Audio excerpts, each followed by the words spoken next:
狗究竟能不能打败狼？这个问题其实没有一个确切的答案，因为狗有很多品种，狼也有很多品种，不同品种间都有不同的特点和优势。比如被人类当作宠物饲养的狗，毫无疑问是肯定战胜不了狼的。但那些被人类当作斗犬或者护卫犬饲养的大型猎犬，却具有惊人的战斗能力。但总体来说，狼的体型、力量、速度、耐力以及咬合力，通常都要比大多数的狗要更占优势。但在世界上也有一些经过特殊培育而成的大型猛犬，也可以在某些方面超过狼。这里的狗往往都性情凶猛，体型巨大，在一些地方甚至专为猎狼而生，战斗力相当强悍。本期视频，黑土就带各位领导一起认识一下那些能与野狼相抗衡的10种大型猛犬。大家好，我是黑土，喜欢这类视频的领导，劳烦您帮忙点个赞支持一下，谢谢。第10个，中亚牧羊犬。这是一种具有4000多年历史的古老犬种，它们起源于中亚地区，几千年来一直被人们当作羊群的守卫犬饲养，主要就是帮助羊群抵御野狼的袭击。中亚牧羊犬体型巨大，性情勇猛，它们的肩高最高可达90厘米以上，体重最重可达200多斤。这种犬的祖先是几千年前生活在高原地区的大型獒犬，后来随着时间的变化，獒犬的痕迹逐渐褪去，但獒犬那种勇敢搏斗的精神却一直延续了下来。中亚牧羊犬身材魁梧，体型庞大，传说它们用眼神就能指挥羊群，对待其他动物具有很强的震慑力。你如果亲眼见过这种大型犬，一定会被它巨大的体型所震撼到。这种狗天生好斗，并且对其他的狗具有很强的支配欲，一旦有别的犬接近中亚牧羊犬，那么它极有可能会展现出极强的攻击欲。对待陌生人，中亚牧羊犬也非常警惕，你如果跟它不熟，请一定要与其保持安全的距离，因为这个大家伙有足够的能力将一个成年壮汉撕咬致死，非常凶猛。第9个，比利牛斯山犬。比利牛斯山犬也叫大白熊犬，这种犬起源于法国，几千年来它一直被当地的牧羊人用来守护羊群，抵御郊狼和熊的捕食。大白熊犬的体型庞大，力量惊人，它的肩高最高可达84厘米，体重最重可达180斤。这种犬的皮毛颜色多数都为白色，看上去给人的感觉非常优雅。它是一种具有较强攻击性的犬种，对待陌生人可能并不友好。除此之外，大白熊犬还是顶级的猎狼犬和猎熊犬。几个世纪以来，它一直在比利牛斯山脉与野生的郊狼对抗。这种犬的性情勇猛，力量惊人，它的全身都被厚厚的长毛所覆盖，这些长毛可以帮助它们免受野狼的撕咬。在一些地方，人们为了驱赶狼群，还特意给大白熊犬的脖子上戴上这种防狼项圈。有了这种项圈的加持，防御力和战斗力都会大大提升。虽然它们并没有足够的能力对抗体型巨大的北美灰狼，但是面对一些郊狼还是有胜算的。第8个，卡斯罗犬。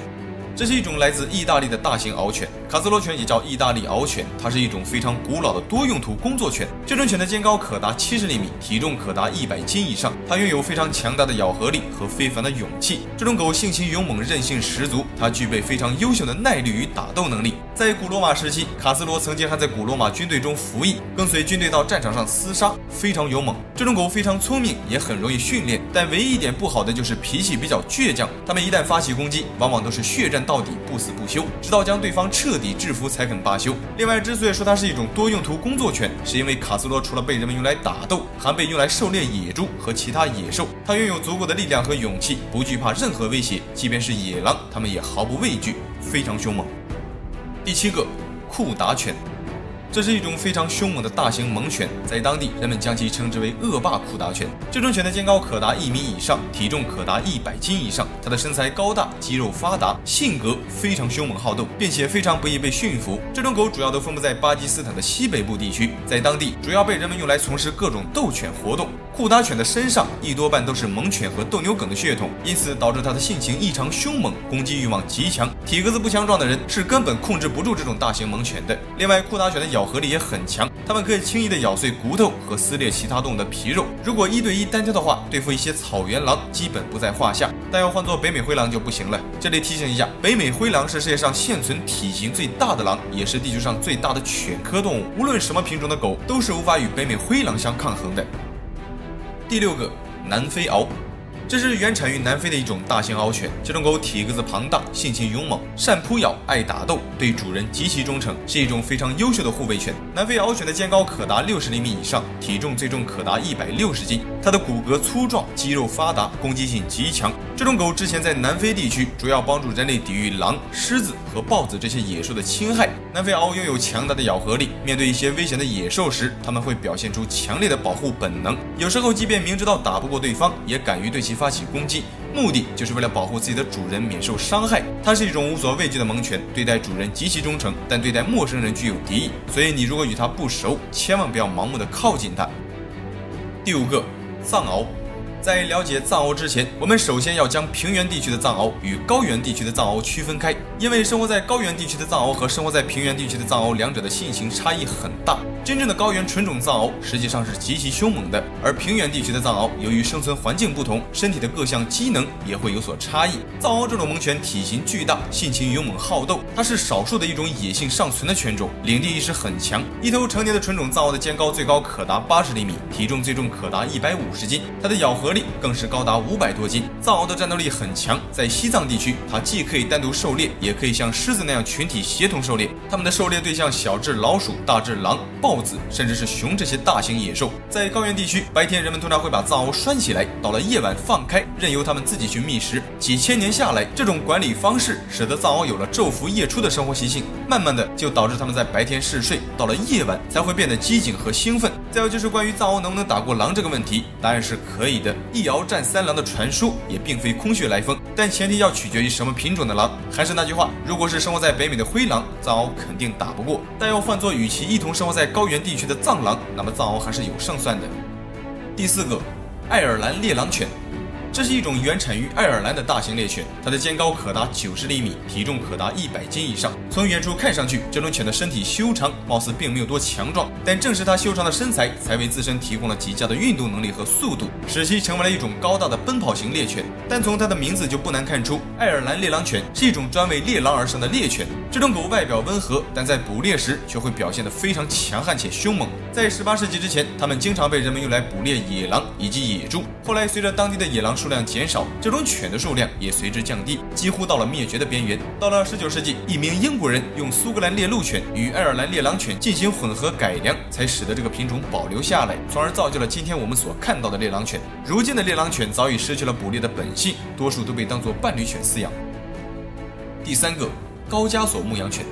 这是一种原产于俄罗斯高加索地区的超大型猛犬，它的体型比灰狼还要大。这种犬的肩高可达85厘米，体重最重接近200斤。从外表看上去，给人的压迫感极强。它长有一身浓密的毛发，能够适应极其寒冷的环境。这些厚厚的毛发除了可以御寒，还可以抵挡各种野生动物的袭击，特别是狼。高加索这种犬拥有超强的护卫能力，对待自己的主人极为忠诚。在很久之前，它主要被当地人用来看守羊群，免受狼的侵害。这种体型庞大的狗具有很强的领地意识，在野外即便是碰到野狼甚至熊，高加索也不会把它们放在眼里。这一点毋庸置疑，因为这个大家伙除了忠诚，剩下的就是勇猛。据说在2战时期，人类曾利用高加索忠诚勇猛的特征，将其派上战场炸坦克、当看守以及巡逻。战争结束后，这种大型猛犬才逐渐的流向普通家庭，转变为护卫犬饲养。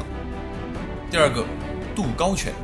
杜高犬也叫阿根廷獒犬，它是原产于南美洲的大型獒犬，在20世纪初期主要被人们用于狩猎野猪、美洲狮以及美洲豹这类大型野兽。杜高犬的身体比例非常协调，它浑身充满肌肉，走起路来步态轻盈，敏捷性很强。这种犬的肩高最高接近70厘米，体重一般都在90斤左右。虽然对比以上那些大型犬，杜高犬的体型似乎并不占优势，但真要打斗起来，杜高犬的凶猛程度与战斗力却丝毫不逊色于比它体型大的犬。要知道，杜高犬最开始就是专门用来狩猎大型野兽的，就好比比特犬一样，天生就是用来打斗的。这一类的犬往往都具有非常强悍的爆发力，它们的力量和敏捷性都要比一般的犬要强得多。如果在1对1的情况下，杜高犬在力量和斗志上都要比一般的郊狼更占优势。但如果面对的是北美的灰狼或者一群狼，即便是最强壮的犬种也很难取胜。第1个，坎高犬。这是世界上唯一一种被誉为国宝的猛犬，它在土耳其的地位等同于我们国家的大熊猫。坎高犬原产于土耳其，这种犬性情凶猛，战斗力极强，据说它有不战而退敌之功。一般的小偷和入侵者见到坎高犬，一般都会望风而逃。这种犬的肩高可达1米以上，体重最重可达160斤以上。一只血统纯正的坎高犬能够独自抵挡豺狼、豹子，甚至是熊这类大型野兽。与其他大型护卫犬一样，坎高犬也具备很强的打斗能力和护卫本能，特别是打斗能力。早在13世纪时，它就被人类带到战场上进行厮杀，期间延续了几百年的时间。坎高高犬在土耳其一直被当作主力部队使用，直到冷兵器时代结束，随着一系列的现代武器出现，这种大型猛犬才逐渐的分散到民间，并从之前的军犬转变为如今的牧羊犬。到了近代，真正血统纯正的坎高犬已经非常罕见了，只有在一些贵族以及军事世家的后裔那里留有少数血统比较纯正的坎高犬。市面上大部分的坎高犬多数都是杂交后代，你如果亲眼见过纯种的坎高犬，就知道这种狗究竟有多威猛了。好了，本期视频就到这里了，觉得还不错的领导记得帮黑图点个赞，谢谢。